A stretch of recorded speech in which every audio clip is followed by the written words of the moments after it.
Assalamualaikum warahmatullahi wabarakatuh. Terima kasih kepada sahabat-sahabat Kisah Misteri yang mana telah setia mendengarkan cerita dari kisah-kisah misteri yang berjudul Bedong Mait. Berikut kita ceritakan Bedong Mait part 4. Bedong Mait di daerah-daerah khusus Jawa Tengah. Secara umum bedong mait adalah istilah untuk menyebut lapisan kain kafan paling pertama yang diperuntukkan sebagai pembungkus tubuh jenazah sebelum dipocongkan atau dikafani seluruhnya. Tapi di dalam ilmu Jawa kuno yang tentunya tidak elok dan sangat terlarang, bedong mait ini juga diyakini mempunyai tuah hampir mirip seperti tali pocong, bahkan tingkatnya terbilang sangat jauh di atasnya. Namun karena mungkin cara mendapatkannya juga sangat tidaklah mudah dan berisiko yang tak main-main, semua ilmu berkesinambungan dengan bedong mait ini pun sering berjalan waktu berlahan-lahan mulai dilupakan dan sudah sangat jarang sekali orang yang menekuninya. Namun ternyata ada satu manusia, dan mungkin saja ia adalah satu-satunya orang di tanah Jawa ini yang masih menyimpan dan merawat ilmu terlarang bernama bedong mait itu.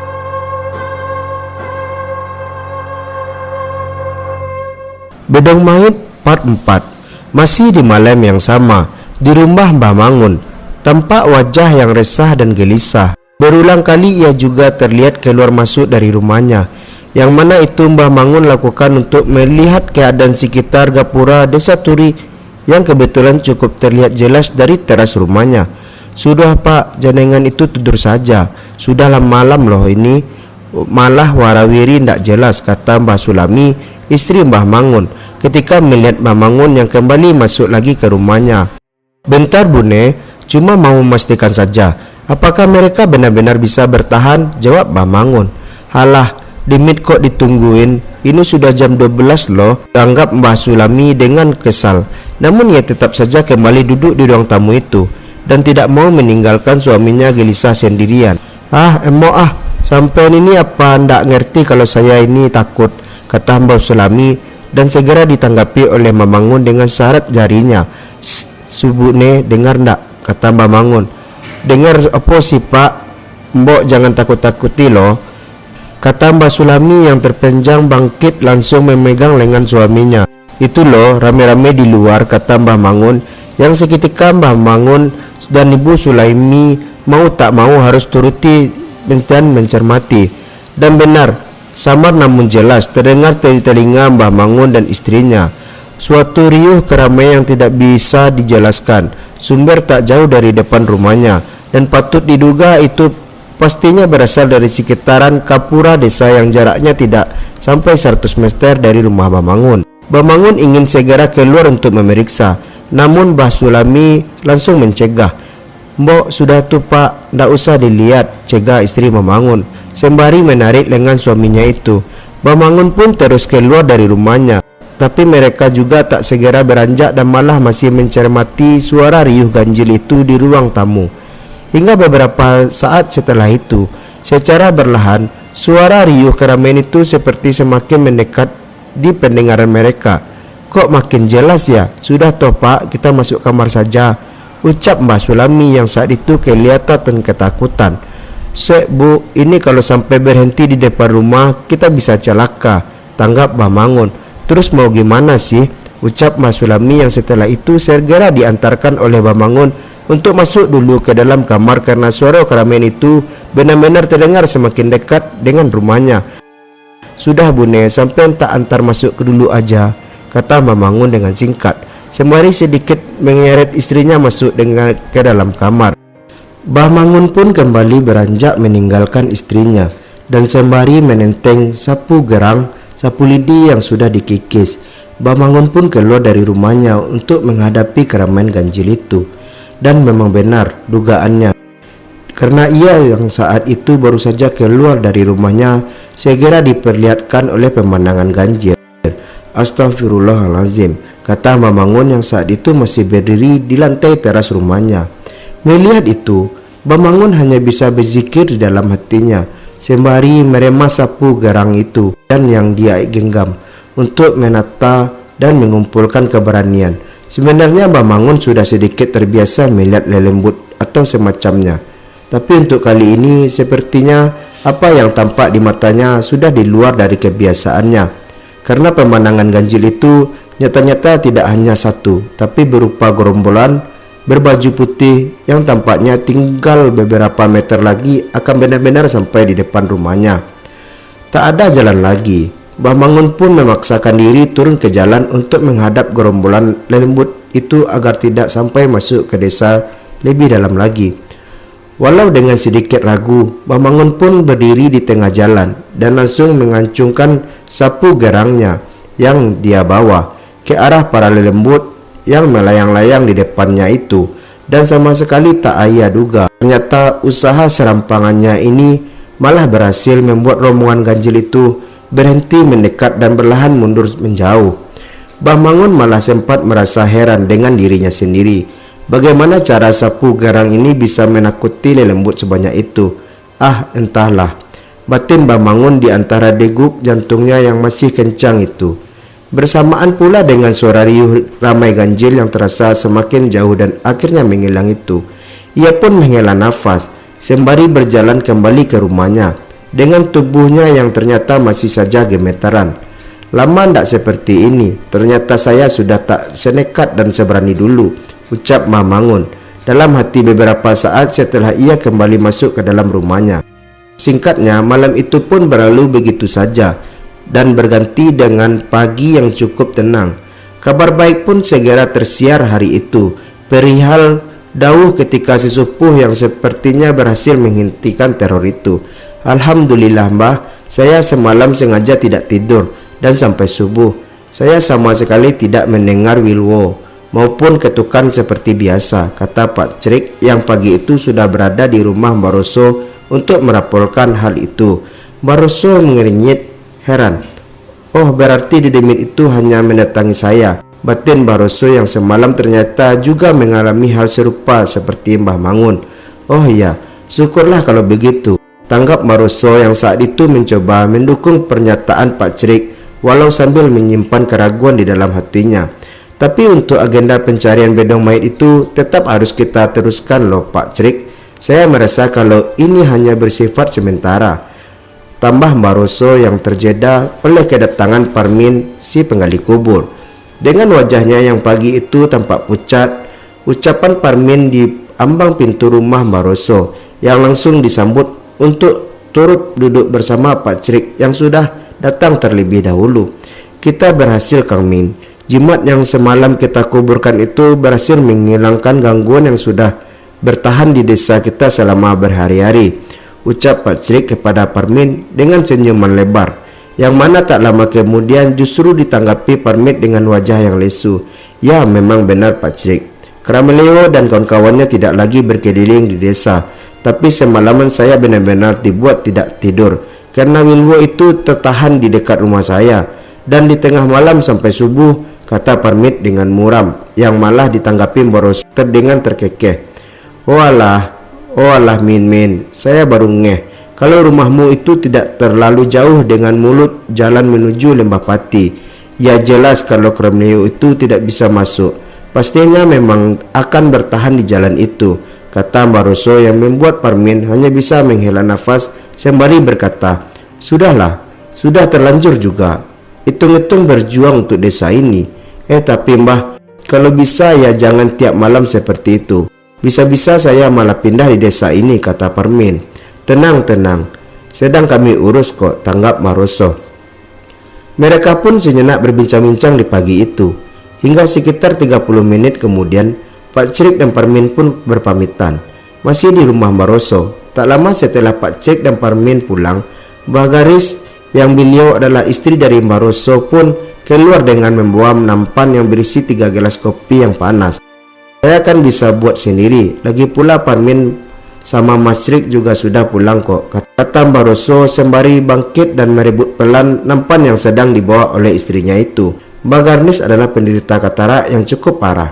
Karena itu Mbah Roso kerap melarangnya untuk mengerjakan sebagian kegiatan rumah tangga yang dirasa bisa membahayakan. Bukan buat Parmin sama Pak Crik kok Pak, anggap Mbah Garnis beberapa saat setelah suaminya itu mengambil nampan kopi yang dibawanya. Terus buat siapa Bune? jawab Maroso dengan menghela nafas seraya meletakkan gelas-gelas kopi di atas meja ruang tamunya. Ya, buat sampean Jayus dan Mangun, jawab Magadis yang tentu membuat Maroso mengangkat alisnya. Piye to iki, kata Maroso dalam hati, yang mana tak sampai 4 detik setelah itu, entah ajaib atau hanya kebetulan saja, tiba-tiba Mbak Jayus dan Mamangun pun datang. "Kulungun," ucap mereka yang langsung masuk karena memang pintu rumah Maroso sudah terbuka. "Nah toh, kandangi kok," sembut Mbah Ganis setelah mengetahui kedatangan Mbah Mangun dan Mbah Jayus. Seharusnya Maroso sudah tahu tentang istrinya yang sering memperlihatkan hal-hal yang tidak bisa dijelaskan semacam itu. Tapi karena itu sudah lama sekali tidak terjadi. Saat itu Maroso hanya bisa tertegun. Mbah Jayus tampaknya bertanya-tanya. Rasanya sudah lama sekali ia tidak melihat istri Maroso itu, karena sejak penyakit kataraknya kian parah, beliau memang lebih sering berada di dalam kamarnya. "Wih Mbak Yu, gimana, sehatkah?" sapa Mbak Jayus kepada istri Maroso itu, yang mana langsung ditimpal oleh Mbak Mangun dengan ekspresi yang sedikit agak berbeda. "Waduh, kalau Mbak Ganis sudah mau muncul, sepertinya ada pesan dari Eyang Turi Manis, telok leluhur yang menjadi cikal bakal di desa Turi ini," kata Mbah Mangun yang segera ditanggapi istri Maroso itu dengan senyuman. Sedikit mengulas tentang Mbah Ganis, beliau adalah salah satu juga dari beberapa sesepuh di desa Turi ini, yang mana faktanya jika dibandingkan dengan yang lain, ternyata Mbah Ganis merupakan orang yang paling kuat secara batin. Namun sejak penyakit matanya menjadi parah, beliau memang menjadi agak tertutup dan tidak banyak bicara, bahkan pada suaminya sendiri, Mbah Roso. Kembali ke cerita, tampak kini Mbah Roso, Mbah Jayus dan Mbah Mangun, begitu juga dengan Mbah Gadis, sudah duduk bersama di ruang tamu itu. Ketiga sesepuh itu kini terlihat mulai sering bertukar cerita tentang apa yang mereka alami semalaman. Sementara Mbah Gadis tampak menyimak cerita demi cerita itu dengan seksama. Kalau tali mayat itu memang berhasil menahan Krolmeo di ambang jalan Lembapati, kenapa masih ada dedemit yang mendatangi kita? Yang anehnya, bisa kita usir lagi tanpa kesulitan yang berarti, kata Majayus di tengah ceritanya, yang mana kali ini akhirnya Bang Ganis pun menanggapinya. "Sebenarnya saya sudah tahu dari awal ketika kalian terkena sawan pati, sawarngi Kang Ganjul 2 minggu yang lalu. Hanya saja saya masih melihat diam karena merasa yakin penjenengan-penjenengan ini masih bisa mengatasinya.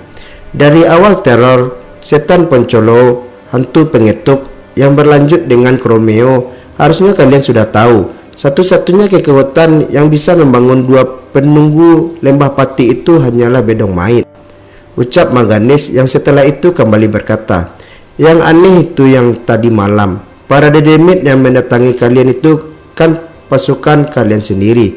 Wajar toh yang kalau mereka langsung manut setelah kalian suruh pergi," kata Mbak istri Mbak Roso yang kemudian menjelaskan bahwa para lelembut yang mendatangi Mbak Jayus, Mbak Mangun dan Mbak Roso itu adalah tidak lain dan tidak bukan adalah sosok yang telah tunduk mengekor oleh masing-masing tali mait milik mereka yang kemarin ditanam di 3 titik di desa Turi itu. "Oh alah, begitu Mbak Yu, hele-hele," tanggap Mbah Mangun seraya menepuk jidatnya, dan saat itu langsung ditimpa oleh Mbak Roso. "Bune, sampean kok yang tidak bilang dari kemarin," ucap Maroso yang telah kembali dijawab oleh istrinya dengan jawaban yang sama sekali bukan alasan.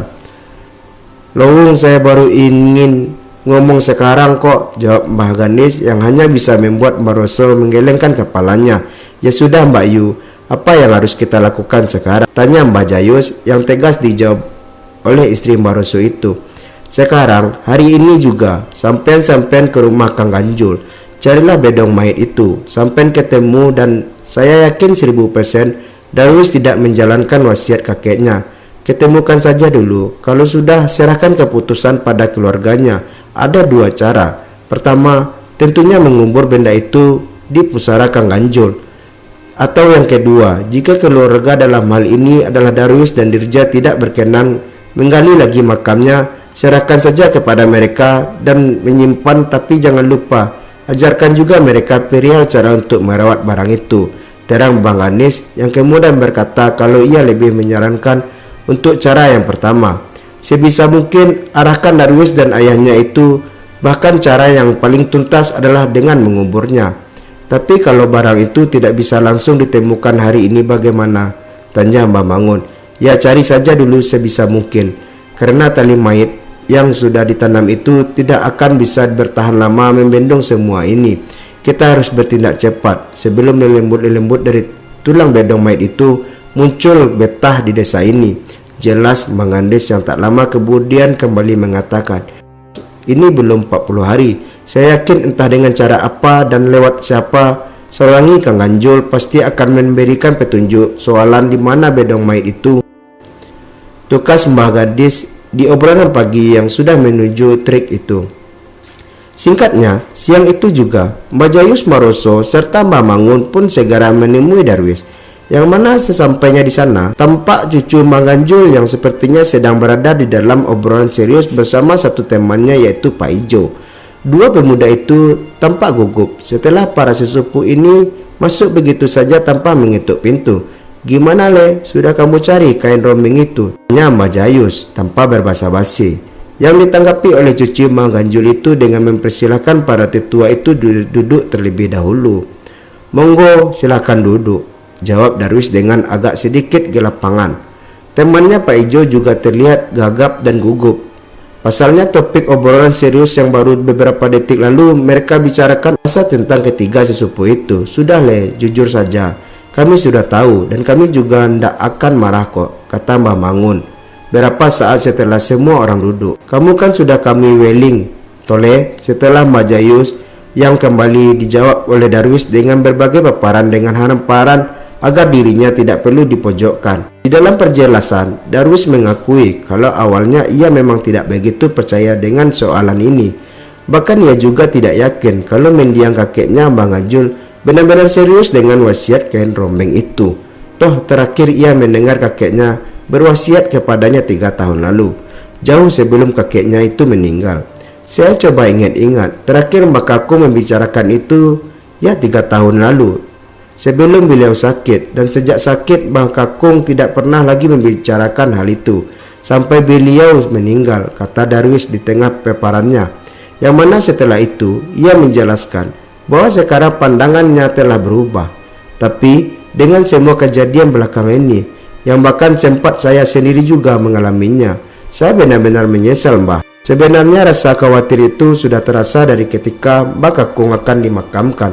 Tapi kebetulan hari itu saya tidak berhasil bertemu penjenengan-penjenengan ini. Yang menurut orang-orang yang saya tanyai waktu itu, penjenengan semua tengah sakit. Tambah Darwis yang langsung ditimpa oleh Mbak Roso dengan nada yang tinggi. Tapi setelah hari itu, kenapa kamu tidak menemui kami? Kata Mbak Roso sedikit menyentak. Saya takut Mbah. Tapi sejak hari itu sebenarnya saya selalu keinginan untuk sowan bertemu penjenengan-penjenengan. Kalau tidak percaya, tanyakan saja sama Pak Ijo ini. Tapi ya itu, rasa bersalah saya ini semakin membuat saya menjadi takut, ungkap Darwis yang didukung juga dengan pendapat Pak Ijo. Benar Mbah, hampir setiap hari Darwis membicarakan itu kepada saya. Bahkan tadi sebelum Simbah masuk, kami juga tengah membicarakan hal itu. Berulang kali saya juga menyarankan Darwis untuk sowan, tapi ia itu tidak mau kalau sampean disalah-salahkan oleh seluruh warga atas teror belakangan ini, ucap Pak Ijo kini, yang mencoba untuk membantu memberikan pengertian kepada sesepuh-sesepuh itu. Hingga Mbah Mangun pun kembali menyela. Sudah, tidak ada gunanya memperdebatkan itu. Yang terpenting sekarang adalah bagaimana kita mencari benda itu sampai ketemu. Selah Mbah Mangun yang tak lama setelah itu berkata kepada cucu Manganjul itu bahwa sampai detik ini hanya segelintiran orang yang tahu sebab musibah dari semua ini. Untuk kamu Le, tenang saja, para warga belum tahu kecuali keluarga kami dan Pak Cerik. Itu pun sudah saya kondisikan. Soalan bedong mayat ini milik simbahmu tidak diketahui oleh warga desa Turi. Tugas Mbah Mangun yang tentu membuat Darwis menjadi agak sedikit lega. Sementara untuk kawan Darwis, si Pak Ijo, yang saat itu sudah terlanjur tahu, pun diwanti-wanti oleh para sesepuh agar tetap merahasiakan semua ini. Pak Ijo juga diharapkan turut ikut dalam pencarian kain rombeng itu.